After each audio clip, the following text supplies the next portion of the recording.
mengganggukan the response Johor Darul Takzim provided in delivering a vital 3-1 home win over Chinese side Shanghai Shenhua in the AFC Champions League Elite E-Zone match has seen the Malaysian champions rise to second place at the halfway stage of the league's phase of Asia's top club competition. A solid response and a solid response to the aftermath of those events that had happened earlier this week, where Malaysian football suffered one of its darkest hours or days this century when FIFA rejected Football Association of Malaysia's appeal, and reactions were very strong on how FAM ought to respond, or Malaysian football as a whole ought to respond. And in the midst of the darkest hour, the Malaysian champions stood strong, stood up proud, gave a performance that over 20,000 at Sultan Ibrahim Stadium could be very proud of. And spearheading this highlights in what has been a rather depressing episode in Bola Sepak Malaysia is once again their local born talisman Arif Aiman. Really, what can Johor be without Arif Aiman? Tanpa Arif Aiman, JDT menjadi biasa-biasa walaupun warga asing. And it's pretty evident that the 23-year-old Malaysia international has shown that he's not going to let this AFC Men's Player of the Year nomination award to let him rest on his laurels, but instead he's going to get just better. In fact, almost to a level of a genius performance, particularly in the second half, especially when Shenhua thought that in the first half, where they forced Arif to change from his customary right wing role onto the left for a period of time and tried to track his runs and frustrate him and trying to close him down and forcing him to take a couple of wayward shots. The visiting Chinese Super League team thought that they had their bases covered in trying to close down Malaysia's number one player at this moment. But he has other ideas. He shows why he's still the shining light. In the darkest hour, this guy is the savior. This guy is the hero of heroes on the pitch, wearing the red and blue tonight. And what a performance he gave in the second half. So what if running and crossing didn't exactly work? Don't worry.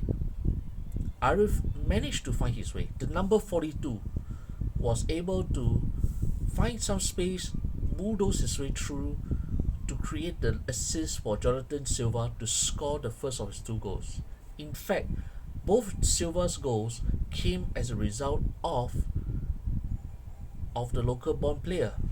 And for the third goal, it was a classic case of Arif Aiman's football IQ opening up that genius moments. Like Shanghai was still trying to pack their back line, and they thought that with the minutes closing and with just a one goal deficit that they may possibly still try to hold out for potential equalizer. But the 23-year-old has other ideas. What he did was create 1-2 pass with substitute Teto Martin, lay up that assist for Silva to ram home from the edge of the penalty area. Game, set, match. Menang 3-1 and 3 points, and currently dua posisi in the East Zone League standings. Just 2 points, 2 point behind current leaders Vissel Kobe, and in a good position right now at the halfway stage to qualify for the next round of the ACLE campaign. So, and beyond the notable two assists, what about another piece of masterstroke from the local born player, from Arif, who's just really, I mean, from the way he plays, as I mentioned before, he makes Johor Darul Takzim with so many foreigners tick. And the way he delivered that sublime diagonal ball to free Oscar Arribas down the right for an attempt that forced a save off the Shenhua goalkeeper was indicative of his ability to find that genius from anywhere out there on the pitch. It's not just on the left wing or on the right wing, but somewhere even in the middle of the park, close into the middle of the center circle, he was able to deliver that sublime diagonal ball. I mean, in a way, there was Captain Nasser inside, but Arif is still growing his game. Already shown his worth as being one of the top 3 Asian players who are playing in the top Asian leagues in the Asian continent, and he keeps getting better. And at this stage where the limelight is on him, where much of the continent now knows who he is, he thrives on this occasion. That diagonal ball is probably one of the rare few moments where you can see Arif doing his own magic and showing why he is such hot property, and he's at the level, as I mentioned in one of the earlier videos, already closer to the likes of Dr. Sojinang, Dr. Santokh Singh, the first legend that Malaysian football is going to have ever since the days of Mokhtar Dahari.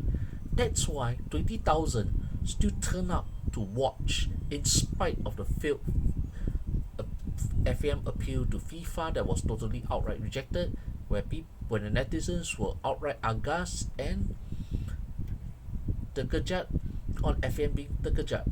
So, where that confidence is low, Arif, with that brilliant performance in the second half and an all-round solid good performance, has shown that he's still the shining light. He's the one that makes Malaysian football still relevant in spite of those the scandal, the controversies, the issues that plague the game. He shows why Bola Sepak Malaysia remains relevant for not just the country but also the continent. So in that regard, the Asia's top club competition is where the real Arif Aiman really shines, and shines brightest, even with his overall good, solid all-round performances this season. So, I mean, let's put it this way. Cahaya besar tempatan di Malaysia masang paling gelap bola sepak. Really. That's how important Arif Aiman is as the shining light at the moment of need, at the moment where Malaysian football is somehow once again in the headlines for the wrong reasons. And when Malaysians wake up tomorrow, Arif Aiman is the man who will bring Malaysian football back to the headlines for all the positive and right reasons, thanks to his heroics. And obviously, without his heroics, how is JDT going to perform without those, even with those foreigners around, even with those naturalized or heritage players that are peppering this squad? It's funny to say this, and as I've seen in a different video before, without Arif Aiman, JDT looks rather ordinary, even by their high standards. JDT looks probably easier to play against, even with the strength and depth of the squad they have. Without Arif Aiman, JDT will not be at the zenith of where it is right now. In this stage, playing consistently at Asia's highest level in club competition, and who knows, possibly a continued journey towards a potential historic first quarter final appearance, even though it's still a distant away. Then you have Oscar Arribas. He was also another standout player of the evening, more so than the two-goal hero Jonathan Silva, who I will mention in praise of him later on. The Spanish-born fullback was given license to play down the right. In fact, he and Silva were also brilliant with their mesmerizing performances and display, especially in the final third. But Arribas edges out Silva in terms of his contribution to the game. Unlucky with hitting the woodwork twice. Dua. It's like it could be dua goal for Arribas. The right wing back was really unfortunate. He had one chance from the left side of the box, tiang, post. Then another chance in the 36th minute, the rebound following the Shenhua goalkeeper save of the initial effort from Nacho Mendes, tiang, woodwork, crossbar. Like really so unlucky, so unfortunate. Then second half, that diagonal long ball to the right, which I just mentioned when I talk about Arif Aiman. Arribas was at the end of receiving of it, broke free, had the attempt, good save by the keeper again. And just as you thought that Arribas, for all his endeavours up front in the final third, was going to have a barren night, finally, really, Afiq Faisal and Silva combined brilliantly down the left, across from that flank, and Arribas was on hand to finish off. After a good chest control, I think it's a perfect display of how you control and finish under tight situations. A masterclass in this for the Johor's second goal of the evening. And Arribas was richly rewarded for that. And that kept up what has been actually a more outstanding display in the ACLE for Arribas this season compared to the previous season, when he was one of the few early standout players in the league stage.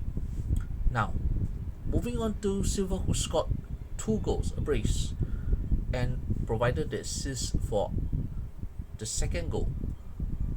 He finally showed that he belonged in the ACLE after a series of ordinary performances in the continental level. It seemed as if he and Arif managed to develop a telepathic understanding on how he's going to run to deliver those goals.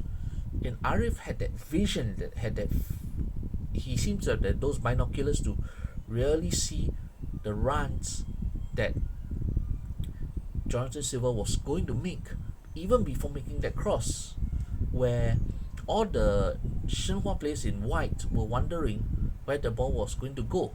They were looking at him closely, they were trying to close him down. They didn't try to hack him, but they were trying to make life as difficult as possible for Arif. But Arif found ways to deliver that pinpoint pass, that pinpoint cross that was meant for Silva to finish. Both times, no mistake from close range, no mistake inside the box. Bang, game, set. Two well taken goals, and sometimes as a wing who has played much of his career as a left back, his contributions had been rather quiet in the Asian front, more visible in Liga Super Malaysia than in the ACLE. Finally, he has shown that he has somewhat arrived in Asia in his debut season in Asia's top club competition. He has shown that he has not just the technical ability and composure, but also has now provided the additional touch in finding the space, the timing to score the goals. It seems like the suspension of João Figueiredo is not exactly as missed, even as John Irazabal and Hector Havel are among the 7 who now are still serving that 1-year suspension from the FIFA ban that was thrown down back on 26th of September. Now, but in the midst of all the spotlight on those three excellent performers. Injuries to two of the starting 11, Aga Akazete and Antonio Gaudia, I think this proves to be a concern because Akazet had to go off early in the first half due to an injury. He had to be replaced by Afiq Faisal, who initially played in a unfamiliar attacking midfield role before he readjusted to play alongside Nacho in the second half in the middle of the park in centre midfield. And Gaudia, he also suffered I think you can say he suffered a rib injury in the first half as well, and tried to last the game until he could no longer do so and had to be replaced by Shane Lowry, who made his second substitute appearance in the ACLE. And fortunately, Lowry didn't have to do much. Yes, they were tested when Shenhua pulled a goal back through the penalty, but otherwise they weren't really exactly tested as much. The referee in a way made correct decisions to deny Shenhua a late goal late in the game, deep into injury time, to reduce the deficit because of a foul or infringement on a JDT player. But still, while Gaudia and Akazete are replaceable in the domestic competitions, it is a different story, especially now I've mentioned Irazabal is still sorely missed at the back, and the same goes for Hector Havel. That's why, in a way, Nacho Insa, who is already above 40, had to come out to start this game tonight against Shenhua, who actually fielded a relatively strong squad, having been somewhat resigned to finish runners-up in the Chinese Super League, with just the final game to play this weekend, in spite of them just trailing 2 points behind league leaders and defending champions Shanghai Ports. Still, overall, I think when the tougher tests come, not after those games against Melbourne later this month and also Shanghai Ports in early December, the 2026 league stage matches between Sanfrecce Hiroshima away and Vissel Kobe on next year's Lunar New Year will be sterner tests. And we do not know how long Akazete and Gaudia will be out for, but even in the immediate term against Melbourne and Shanghai Port, their absence, while other candidates are there, Lowry is back, Sharusat is still a competent option alongside with Corbin Ong, while it's where centre midfield where the quality was still sparse, I mean, in terms of that, because who is going to replace Akazete in attacking midfield or on the left side in a 3-man attacking formation? That's where the big mystery is, and Tato Martin has only been deployed as substitute in the ACLE so far, and there are no known ready-made replacements who can be equally adept playing on the left wing or attacking midfield the way he has done for much of this ACLE campaign. While he has not exactly shown glimpses of his brilliance in this halfway stage of this year's continental campaign, but I think that gap that he has left behind is going to be a good, interesting test, especially with Hector Havel still unavailable. Now it's a case of who's going to replace Akazete. Given that he's injured, he had to leave early, and he's going to be ruled out for a period of time, however long or however short it is.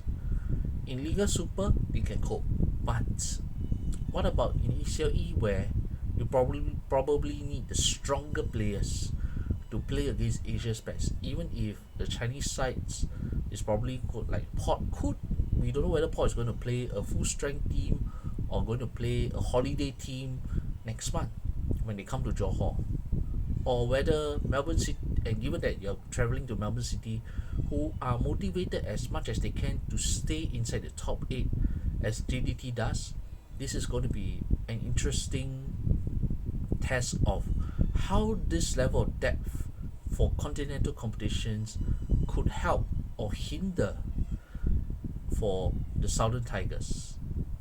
But In the meantime, Tanya Johor Taksim for their 3 Sabtu menang against Shanghai Shenhua, a well-deserved 3 points, more than 20,000 went home happy, and a second straight win against a Chinese team.